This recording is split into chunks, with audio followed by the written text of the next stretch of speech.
সব কিছু চিন্তা করে একটু মাঝে মধ্যে এরকম ওদের আনন্দ দেওয়ার জন্য ঘোরাঘুরি, এরকম পিকনিক। এবং আমাদের মাদ্রাসায় প্রতি বছরে বাৎসরিক খেলাধুলার ব্যবস্থা হয়, তারপর ট্যুরের ব্যবস্থা হয়। এই যে এটাকে আমরা বাগান সফর বলি, যেটা হচ্ছে বাগানে গিয়ে আমরা পিকনিক করি। আসসালামু আলাইকুম, this is my Molla rider. সবাই কেমন আছেন? আশা করি সবাই ভালো আছেন। আলহামদুলিল্লাহ, আমিও ভালো আছি। আজকের ভিডিওটা হয়তো একটু লম্বা হয়ে যাবে, যদি সম্ভব হয় ধৈর্য ধরে পুরাটা দেখবেন, অথবা এতটুকু আশা করি আপনাদের কাছে এই মাদ্রাসার ছাত্রদেরকে নিয়ে একটু দোয়া করবেন, একটা সুন্দর মূল্যবান একটা কমেন্ট করবেন, এতটুকু আশা করি। ইনশাল্লাহ আপনারা দিবেন। তো আজকে ফজরের মানে 1 ঘন্টা হবে, এতটুকু সময়ের মধ্যে আমরা বের হয়ে গেছি। একটা বাগানে যাব, এখানে হচ্ছে আমরা সারাটা দিন থাকবো, পিকনিক করব। যেহেতু সারাদিন থাকবো, এই জন্য ওই যে সবার হাতে দেখতেছেন না ব্যাট, সবার হাতে না, ওই একজনের হাতে আর কি ব্যাট আছে, তারপরে আরও খেলার জন্য কিছু নিছে।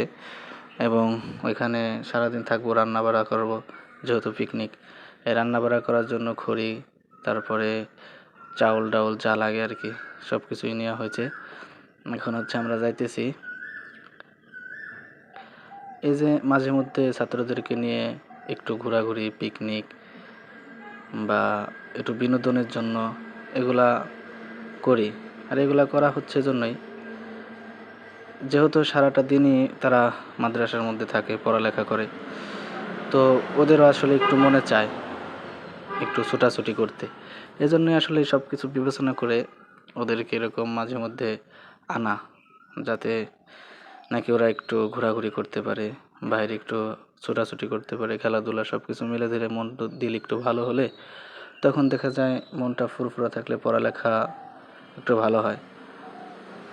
কেননা দেখা গেছে সারাদিন শুধু পড়ালেখা পড়ালেখা, এই একটা চাপ, ছোট মানুষ তো, তখন কি হবে, এই যদি একটা নাট আমি বেশি টাইট দিতে থাকি, তাহলে অতিরিক্ত টাইটের কারণে দেখা যাবে এক সময় সেটা প্যাচ কেটে যাবে। তো ওদের বিষয়টা তাই, আমি যদি বেশি চাপাচাপি করি, এক সময় দেখা যাবে ও এমন ঘাততারা হবে, আর শয়তান ওই সময়ে আসে এমনভাবে ওদের উপরে ভর করবে যে ওকে আর মাদ্রাসা পড়ানোই যাচ্ছে না, এমন একটা পরিস্থিতি হয়ে যাবে।